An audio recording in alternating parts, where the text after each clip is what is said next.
What's going on, everybody? Today I got my great friend Maria on. Maria, what's going on? Everything, man. Everything and anything. Honestly, I mean, where do you want me to begin? Just, I don't know. I mean, I personally, I got a bunch of stuff going on. Summer just kicked off, so I'm super excited to see what the next quarter kind of brings, and I'm just looking forward to a good, fun summer. You know what? That's right. I was looking at the calendar, and basically, it's the last quarter for business owners. Mhm. But people, they see 2 quarters. I see the last quarter, which is like the one that has to count the most. And so we're going full throttle on this side. And yeah, I'm so excited. Just like you, summer just started, but to me, it feels like it's already December. So I'm like antsy.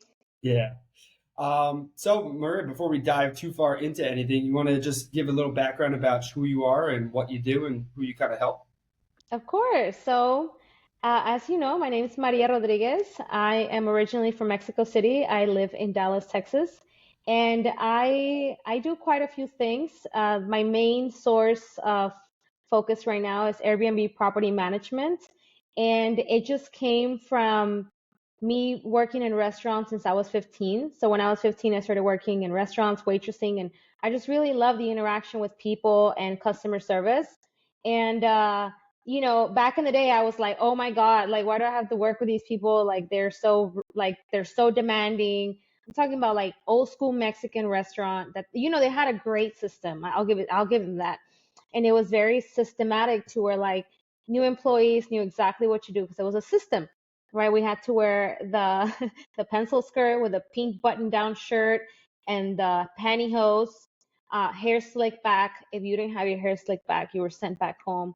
So it was very systematic, yeah. And so doing that and training myself to have that kind of discipline at work helped me do what I do now, which is Airbnb property management, because I work with people that they have a lot of properties and maybe they're just building them, but they don't have a system. So when they hire cleaners, they don't get them right, or they have bad reviews because the people don't know what to do. So they just keep going through employees and staff and they just don't know where it's falling through the cracks. And that's when I'm like, it's a system. You don't have a system. So that's what I do. I help them build systems. I help them organize their business, and then they thrive.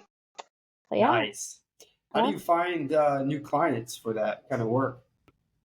It's very funny. Like I'm a fucking genius, okay?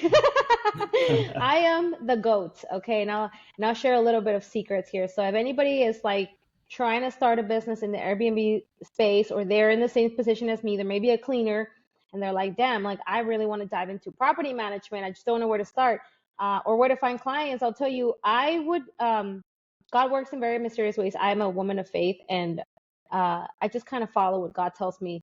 And He told me one time I was moving, right? And I was also cleaning property. That's how I started in this Airbnb business. I was cleaning properties and I was doing residential homes, private homes, and it's great, but I just knew it wasn't my thing. I was like, there has to be something where I could just create a system and I could follow it. And then I was looking for a house, and I was just calling landlords like, hey, can I look at your house? Blah, blah, blah, blah, blah. And they're like, sure, come take a look at it. And me being the cleaner, I was like, this is dirty, this is dirty, this is dirty, that's dirty, that's not moving ready. And so then I would just call them back and say, hey, I really like your property, but there's a lot of areas that need to be cleaned. And I'm just telling you, as a cleaning professional, these areas need to be serviced. If not, your tenants might complain or whatnot.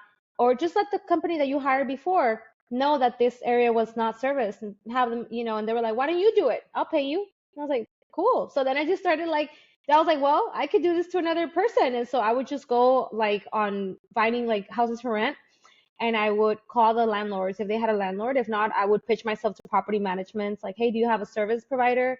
So it's been a grind, it's been a hustle, but I started with Facebook.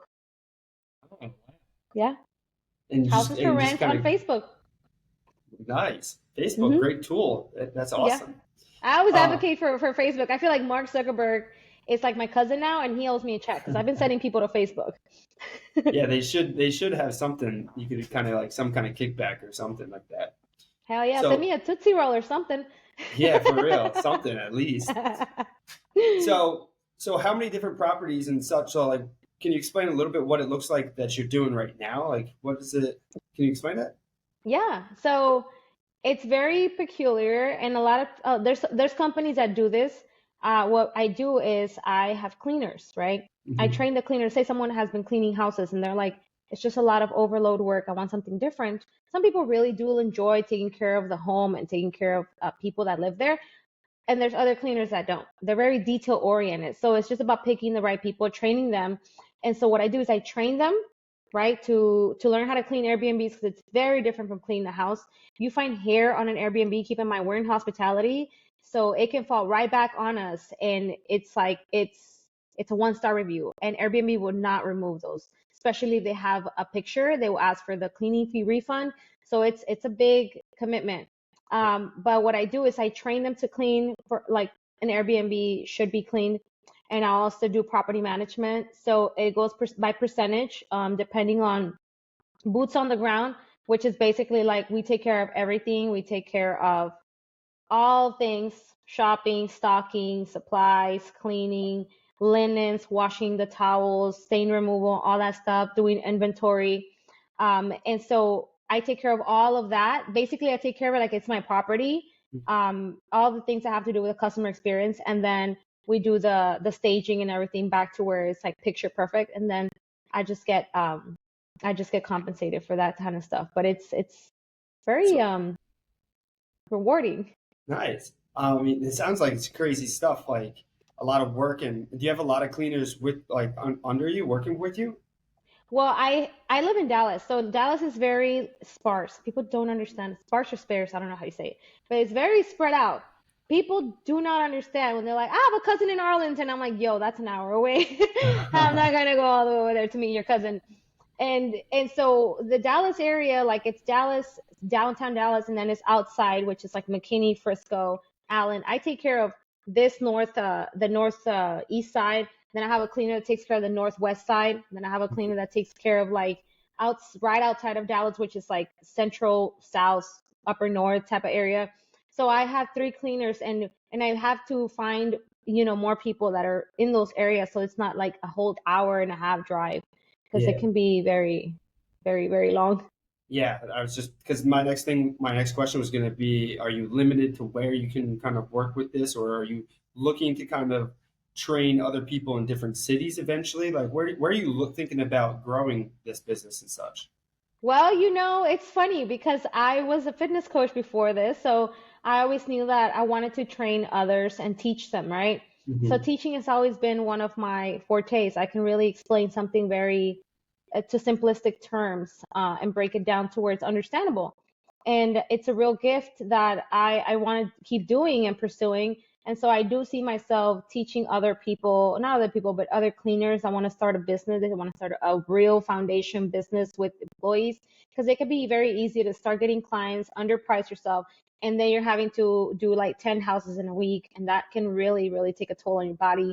I mean, you can get carpal tunnel, you can get arthritis, all these things because you're not taking care of yourself properly. So I do see myself teaching others how to like build and scale a cleaning business properly, and also pass down the tools that help me make some real money. As far as this industry, and there's many avenues you can go. I mean, yeah, I do see myself training people, making courses, and sharing also health tips. I mean, there's a lot of cleaners out there that they don't even eat. They skip lunch. It's like, yeah, Yeah, I bet it's probably pretty easy to kind of put yourself second to getting the work done and just kind of in the grind. I mean, that's yeah, what I'm always constantly talking about is like making sure you put yourself, prioritize yourself up towards the top, especially when you're in the grind, inside hustle and such. So I want to say amen. you've been mentioning systems a whole lot. So where did you learn to develop these systems? Business and restaurants, honestly, like I said, God works in a lot of mysterious ways. When I'm telling you, I started thinking about systems whenever I had my fitness business. I Mm, was like, what is going to be a good system for me to keep track of all these clients, right? Because you can get caught up with the online clients, with the in-person clients. Every fucking client, excuse my French, but it's like a lot of fucking work. And so you yeah. have to come up with something that works.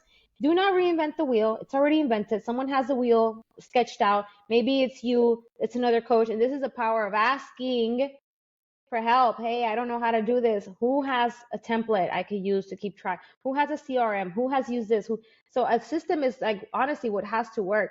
And a lot of businesses fail because they don't have a system. They don't have a system to track leads. They don't have a system to find prospects. They don't have a system.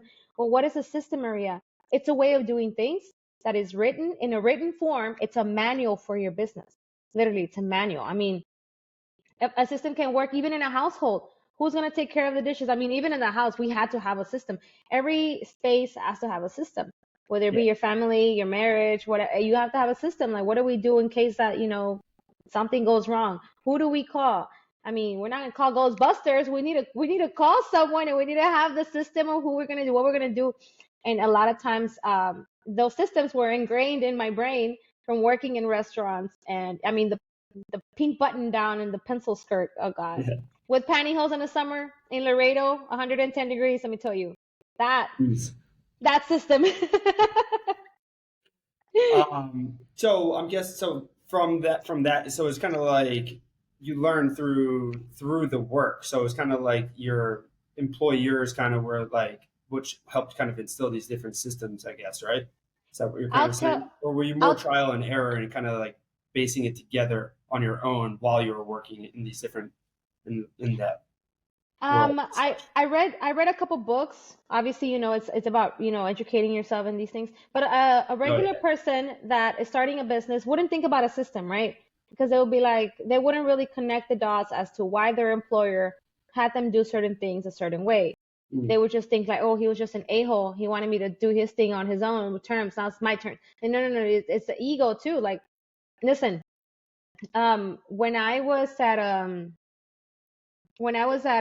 sushi restaurant, I remember I had always like worked in Mexican restaurants, and I will never forget my boss Nancy. She was a hardcore like badass woman. Like I had never met someone like Nancy. Shout out to Nancy. Nancy Mondragon was like, oh my gosh, she told me one time, because I came from the restaurant, Mexican restaurant, packing orders, saying, cashier stuff. And she was like, no, no, no, no, no, that's not how we do it here. And I was like, well, I'm just doing it how I learned in the other restaurant. She goes, but this is my restaurant. You're going to learn how I do it because this is what works. And I was like that's when it like, cling, like you cannot bring certain wheels to certain restaurants because the wheel has already been invented there. So figure out what works for them and use that system, right? And so like a regular person that doesn't read books wouldn't really be able to understand that they have to be putting out fires every day because they don't have a system. Like, does that make sense? Yeah, definitely. You mentioning books a bunch too. Have you read? I was looking over here to try to see Michael Gerber's book, The E Myth Revisited. Have you read that book? Let me tell you about the E-Myth. Oh my God. So it's on my books to read this year because my my friend David, he's a fast reading coach. So he can Mm, read books like crazy. This guy just swallows them. And he wow. was like, look at the E-Myth book. It talks about the big entrepreneur myth.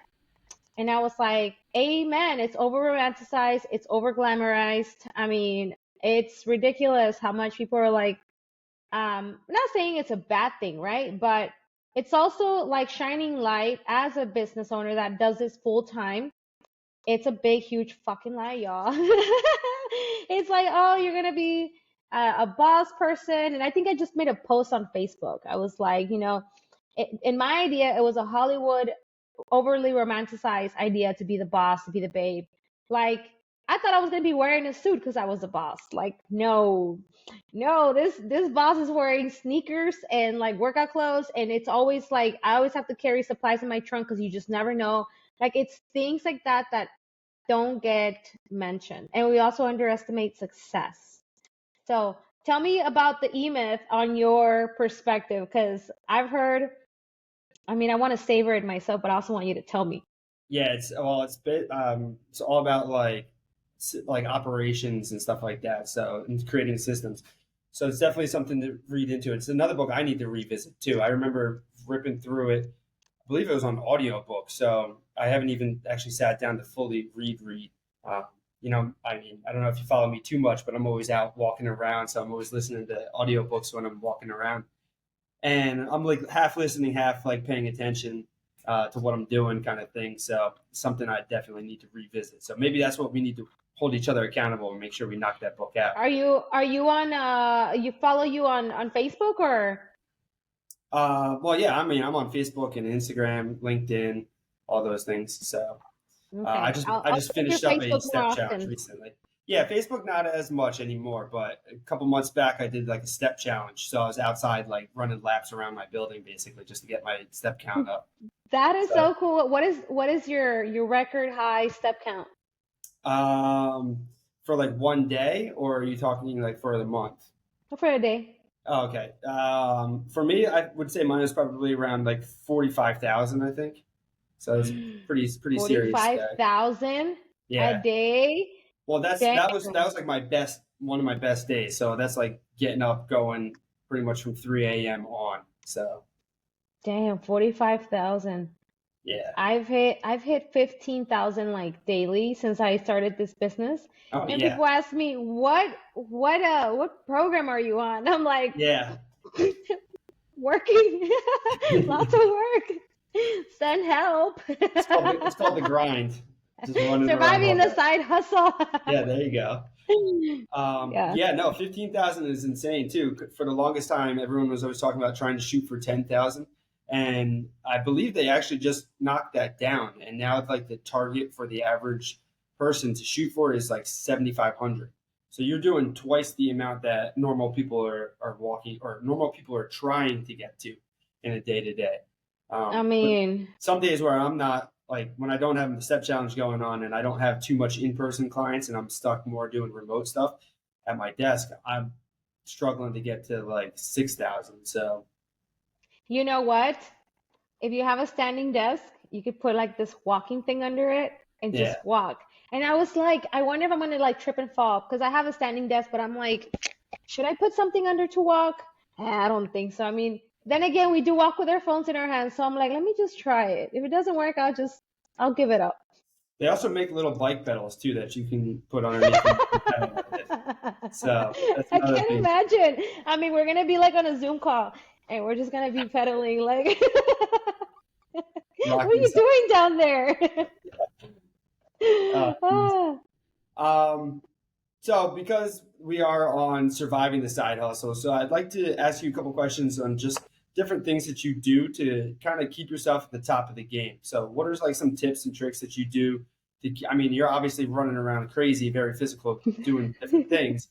But what are some other things that you do? Maybe other things that you're consuming, like to keep you in the right mindset, stuff like that. Um, that's a great question. For the longest time, back in I guess November when I moved here, um, I had gone through like extreme depression from like April to like August of last year. And it was very hard to shake it off. And I didn't know what was going on. And sometimes, it's your lifestyle, it's your habits, it's the people that you're hanging around with, because you will become the average of the five people that you hang around with the most, including your boyfriend, girlfriend, significant other, best friend, family members, whatever it is, cousins. You'll become that. So if you're having trouble like picking yourself out of a depression state, think about the energy that's surrounding you, right? And next after that will be your habits. What habits are you practicing that you are like constantly like that's not serving you, right? Like for me, it was alcohol, drinking, and just hanging out outside. I mean, eating junk food, extreme inflammation. And so with that, I was like, I don't know why I feel like shit. Well, no, duh. You were basically like just not nourishing your body. And I had to make a commitment to snap out of that, right? So when I snapped out of that, I was like, I'm not going to let anything ever bring me down because it compromises my time. If it compromises my time, it compromises my goals because then I delay my goals because I don't feel good. And if I don't feel good, I can't do anything, right? So it was just a domino effect. And so I say this because whenever you are in a position where your energy is not flowing, it's either the people, the habits, or it's your environment, right? So it's like, okay, who am I going to cut off? As messed up as it sounds, if you want to reach big fucking levels, if you want to go to the next level in life, if you want to achieve new goals, if you want to go above and beyond for yourself, you need to figure out who it is, what it is, and where it is. Because a lot of times we try to, it's like insanity, you're trying to do the same thing over and over and trying to get a different result, and it's not going to work. Like, if you just hang out with your bum boyfriend, smoke weed all day, and you want to be successful, how's that going to work? If you're out with your friends partying and drinking all weekend and you want to be a successful entrepreneur or even an entrepreneur, you can't be taken serious. Because if I'm going to trust you with my business as an entrepreneur, I need to know that you have your shit together. And I listen a lot to podcasts and that remind me of this, right? Because I'm very easy to kind of like be very friendly with people, and then I'm just hanging out with them, and then it becomes a habit. And so like that also means like removing distractions, right? For me, it was people that I was hanging out with. I had to cut off everyone that I was hanging out with and move to a whole new location where I knew I was going to be challenged more. So to answer your question, it's everything. Like the way that you want to, like, if you want to stay consistent and you want to stay high productive, you got to watch out for everything. And not to say you got to be a boring square, but uh you do got to be a boring square, honestly. Like, if you notice, I don't have a TV back there because I know it's a distraction, right? And we live in a society where everything's in your face, everybody trying to get your attention, everyone's trying to call you, everyone's trying to text you. And it's like, do you really deserve my attention right now when I'm trying to build something? And I'll tell you, what I've seen a lot is that our generation that is growing up with a phone and the tablet and the cell phone right on their hand, they're growing up with like, okay, we're just gonna hang out and party because that's what everyone does, right? And we're just gonna, and not saying that partying is not fun when you're younger, but when you're trying to build something meaningful and these people are distracting you, it's really taking away from you, right? And with that, it's also, I don't know, there's a lot of components that lead up to having a successful business, to where it doesn't have to be a side hustle anymore, to where actually be something flourishing that can give you back. And it's the instant gratification that it comes down to. The instant gratification. Let's just go drink for a weekend, fuck it, break your sobriety, and then you're recovering for 3 days.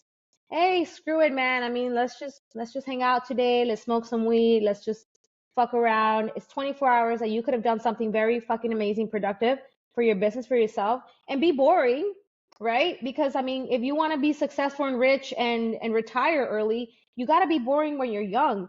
And one quote that always pops up in my head, Rob, is for one, what's his name, Wes Watson. He's like, "Don't be a little bitch."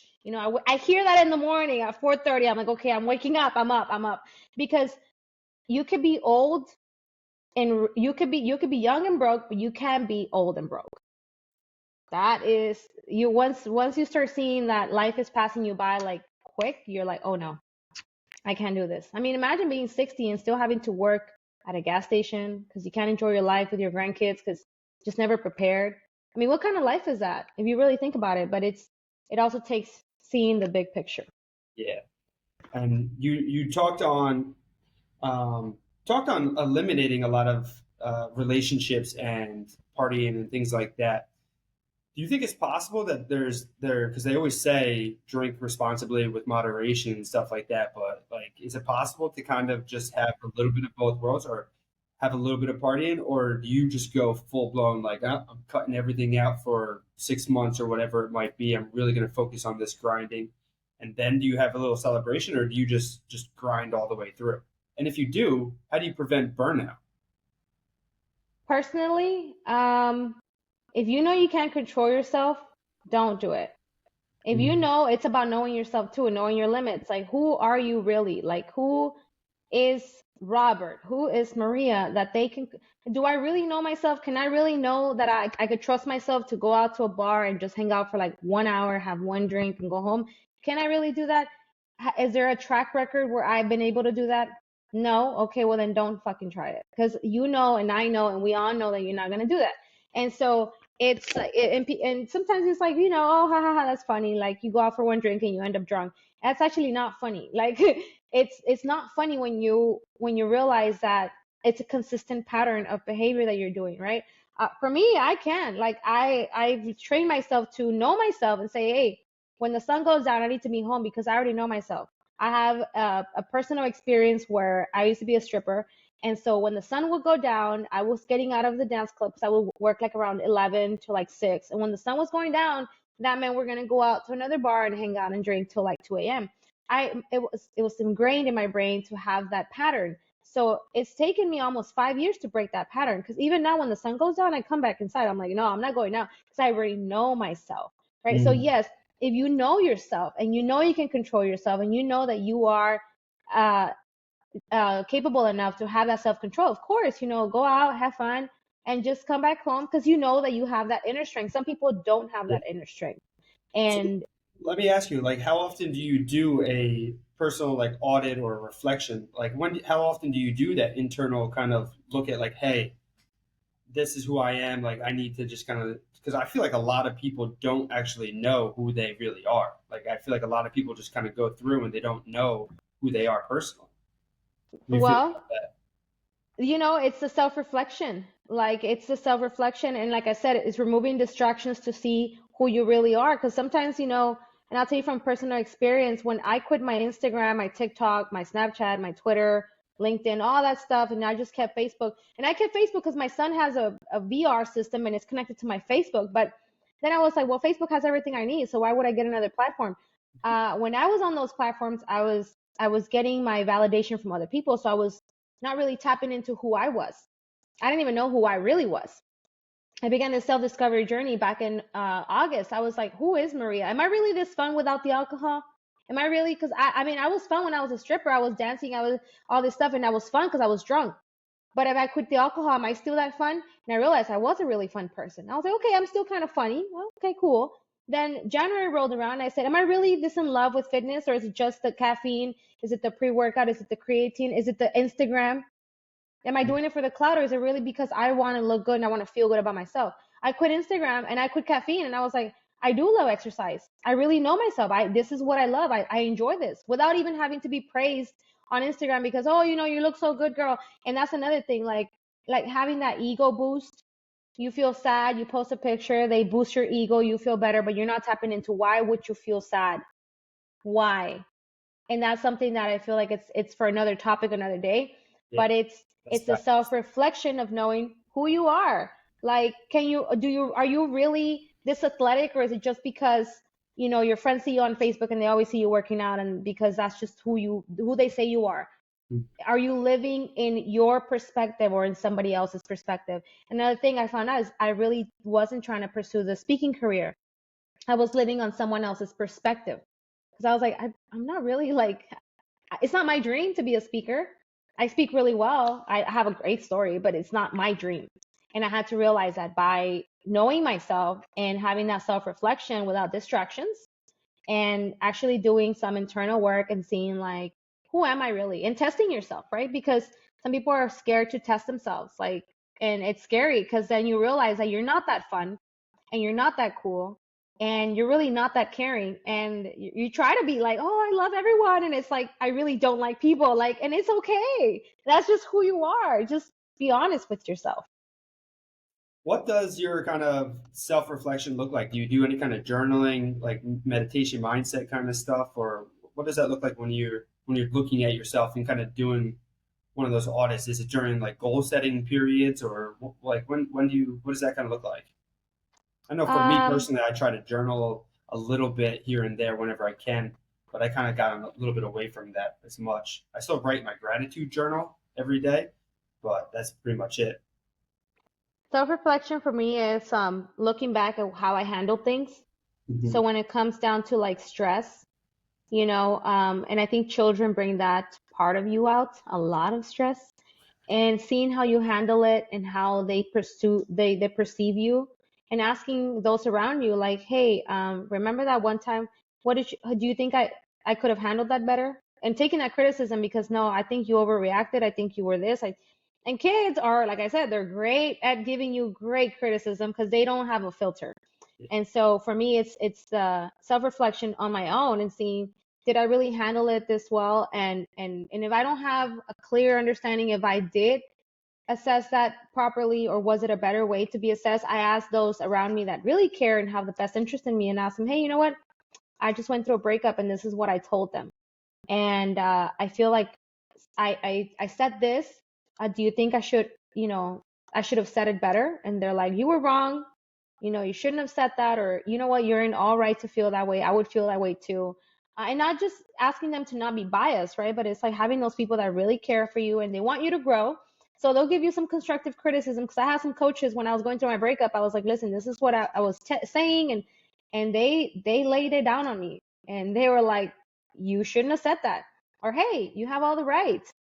So self-assessment for me comes from assessing um, either conflicts, assessing the way that I react, just looking back and seeing like, was this the right thing to do or was it not? And if it wasn't, can I apologize? Right? Because at the end of the day, everyone has a different version of you.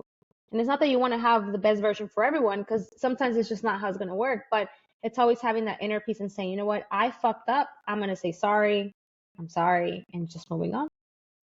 That's the second time that I've heard you say that you seek advice or asking other people. So one back in the beginning with the business and stuff, and now even two when you're doing some self-reflection and self-assessment on yourself. So my question is, how do you make sure that those people that are around you that you seek this advice are good? Because you talked about eliminating people that might not necessarily be helping you grow. They might be holding you back. So how do you find the people that do help you grow and that will give you the honest feedback that will help you become a better version of yourself? Well, the way that they do one thing is the way that they do everything, right? And as someone that knows that and sees patterns, I can see people's behavioral patterns. I mean, when I was out dating, I would look at their cars. I was like, if your car is all dented and busted, I have a pretty big understanding of that you probably don't take care of other things in your life. Even their environment. How well do you take care of your environment? You don't have to have extremely expensive things. You just have to have things taken care of. How do you take care of yourself? And so like those are just like surface level things, but when it comes down to seeing people that really validate themselves and have good interests at heart, I would say about observing and asking questions and seeing how they interact with other people. If someone's talking shit about someone else with you, what makes you think they're not going to talk shit about you with someone else? So it's like it's just being observing and not being too trusting and friendly to where you're just picking up anybody from, oh, that's my friend. And I think that word friend gets thrown around too easily. I say acquaintances. I have Oh, yes. acquaintances, I have partnerships, I have, you know I know some people. Friends, I have two solid friends that I'm like, yo, I got you. But when it comes to coaches and mentors, I see it like this. If I ask you for advice, right, and I've been on both sides of the spectrum where they have really bad intentions for me, or where they have really good intentions for me with no hidden agenda, right? And I take it for what it is, and then I assess it, and I'm like, okay, but if and I look back, like they had this conflict once. Is that how they resolved it? And I asked him, like, how did you resolve it? Well, I had this and this. Okay, well, there's proof, right, that they have done this. So it's like someone giving you advice on, it's like a blind person telling you how great of a view it is. And it's like, but you can't even see. Yeah. So it's like the same thing for people that you want to find a counsel in. Like, have they done the work? Do they get, do they have the do they have the proof, like can you prove that you have been this great human, right? And other people would tell you, if you ask them, hey, you know what, this person so and so, the vibe the vibe is just, you can tell a lot by someone's vibe. Yeah. Trust your gut. Yeah. I mean, and going back to what you were saying about how if someone's trash talking somebody else, I used to work with this guy in the gym, and he was super happy, very outgoing, very friendly with everybody. But as soon as he got off the floor of coaching and we were in the back in the break room, he just would start ripping into all of his clients and everybody. And I was like, dude, like, Get like, away from me. yeah, I was like, I don't like you at all, man. Like, you got to stay away from me. Like, I can't even imagine what you're saying about me and about like other people and stuff. I'm like, you're just not a dude I want to be around anymore. So. And Exactly. and I love what you were saying about also taking care of your things. Somebody told me once it was you tell a lot about somebody by their shoes and just how they kind of take care of themselves and their things. And something else that's always stuck with me is someone's car. Is their car messy? Do they have a lot of like fast food wrappers and things in the car, or do they try to keep it clean to a certain level? Because that shows a lot about their mental state and kind of just how they carry themselves day to day. So I like how Bingo. you touched on that. Mental state and cleanliness. I'll tell you, as fitness coaches, we know that the outside is a reflection of the inside. So if you don't take care of your personal image, I've dealt with clients, especially women, oh my God, it's a red cardinal on my window. I'm so sorry. I'm like, Oh, um, you know what that yeah, means, right? no, is it I think someone once told me that that means that someone who's passed away is visiting you. probably my dad. What's up, dad? There Shout you out to go. my dad in the window. Cool. So, what I've seen from people that I've trained before is specifically the women, right? They always tell me, "Hey Maria, this is my life, my life." And I listen, right? I listen because I really care about people, my clients that I used to train, and I could tell that they were having a terrible week or a great week depending on how they manage their hair, their outfit, or hey, I have baby throw up on me today. I was like, it's okay, girl, I get it. You're having a tough week. But you can also tell because of the way that they constantly show up. They're, sometimes people they just complain a lot, they judge a lot, and it's those people that have to do the most work because they're just projecting. And all you can do is have mercy on them because you're like, damn, if I did not know what I know now, I would probably be like you. And all we can do is just walk them out of that.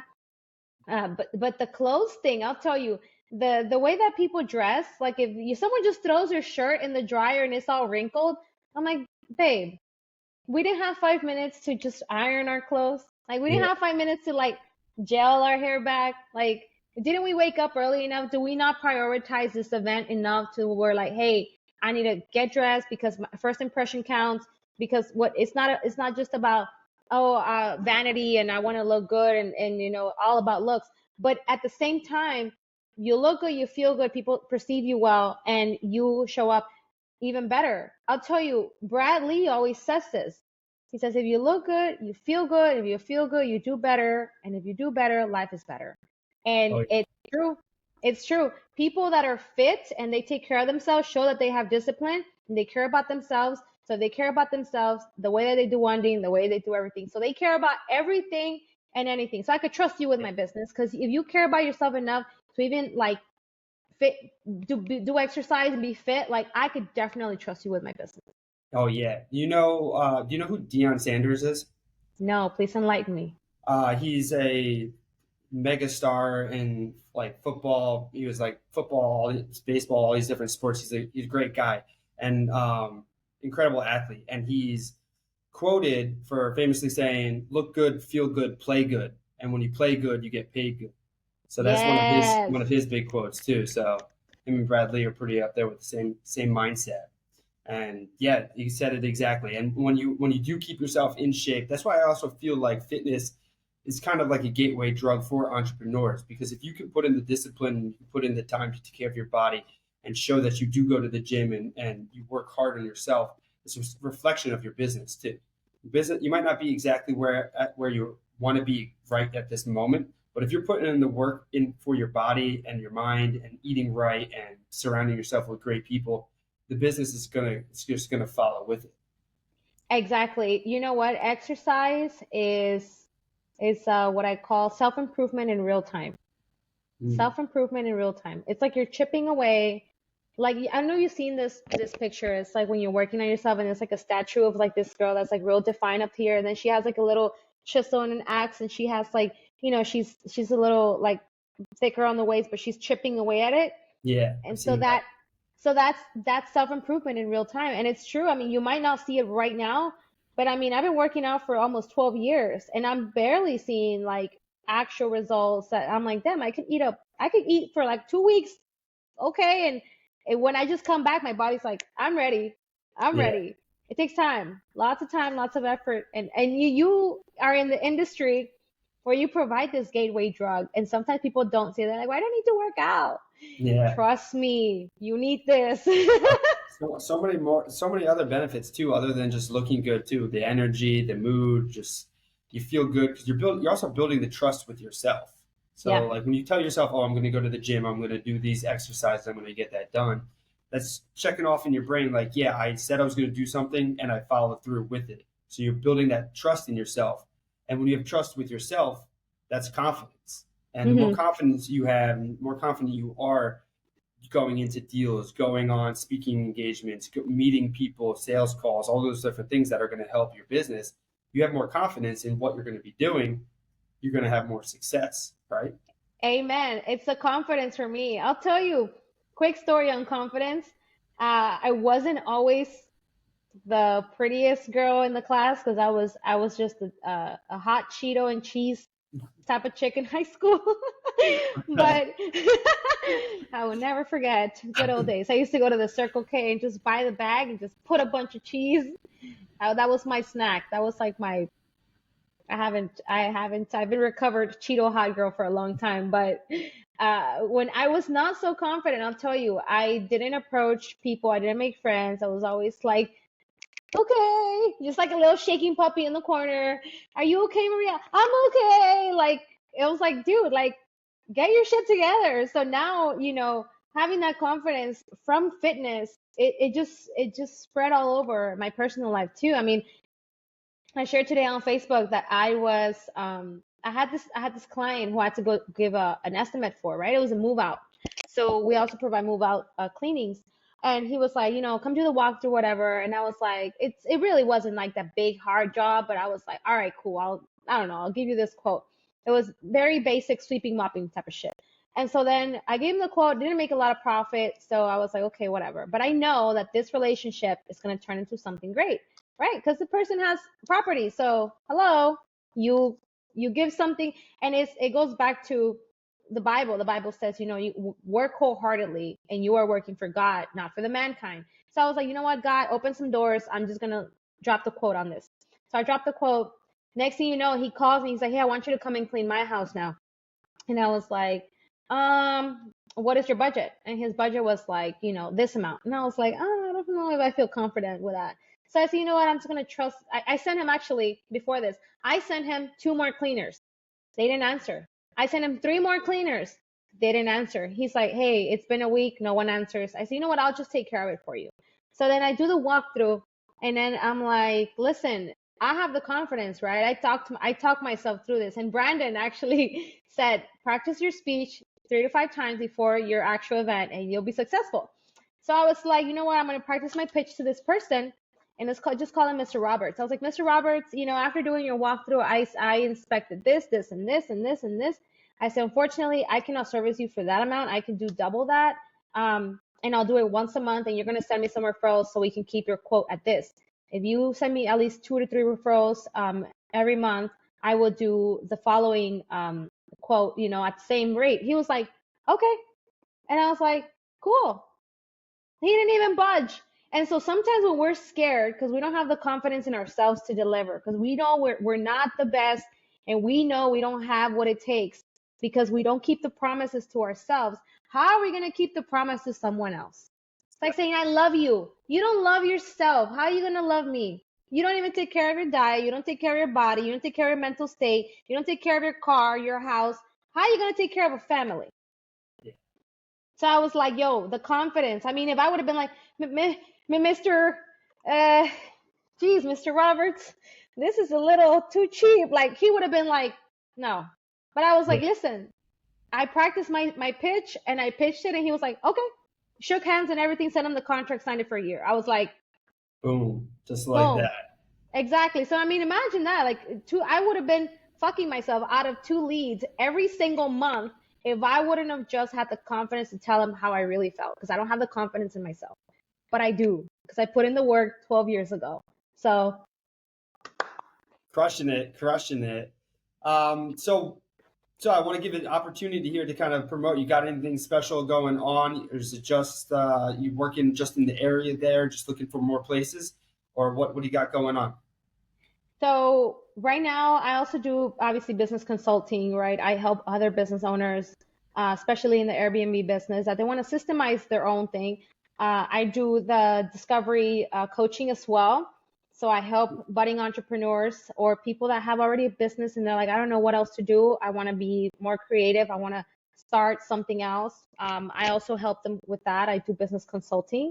So yeah, that's one area. And if you have employees that you would like to train, especially for Airbnb cleaning, can always reach out to me, and I would love to give them some information. So, what is the best way for them to reach out to you? Just through the Facebook or? Yeah, you can reach me through Facebook, which is my main platform. It's facebook.com/ the real Maria Rods with a Z in the end. And or you can email me at info@thebestcleaningco.com because we are the best. Love that. Love that so much. And so, just before we go, you got any aspiring entrepreneurs or side hustlers out there? What would be your number one piece of advice for them to help them survive the side hustle? To help them survive the side hustle. Yep. Damn, that's a big one. There's a lot. I mean, I don't. If I had to help any entrepreneur survive the side hustle, I would say invest in yourself. Mm, Because you can buy a brand new car, you can buy a logo, you can buy business cards, you can buy marketing. But if you don't invest in yourself, the person that's going to be delivering this is going to be you. And you could say, I don't want to be the face of the company. I'm just going to have a little behind the scenes. No, no, no, no, no, no, no, no, no, no, no. You need to be the face of the company because you are the company. So everybody that thinks that is business is just a logo, let me just pop that little bubble. Like, no, you need to invest in yourself because at the end of the day, they want to know who your brand is and it's you. So if you look like shit, guess what? You ain't gonna get shit. So you need to invest in yourself, grow your mind, grow your body, grow your soul, and just really put it all out there. And it's the biggest investment you ever make. The biggest investment that will always give you something in return is going to be investing in yourself. boom. Love that. Maria, thank you so much for taking the time and hopping on and sharing your story and some fire information and tips for the audience. Again, appreciate it so much. We'll have to have you back in the future. Of Thanks again. course. Talk to you soon. Anytime. Bye.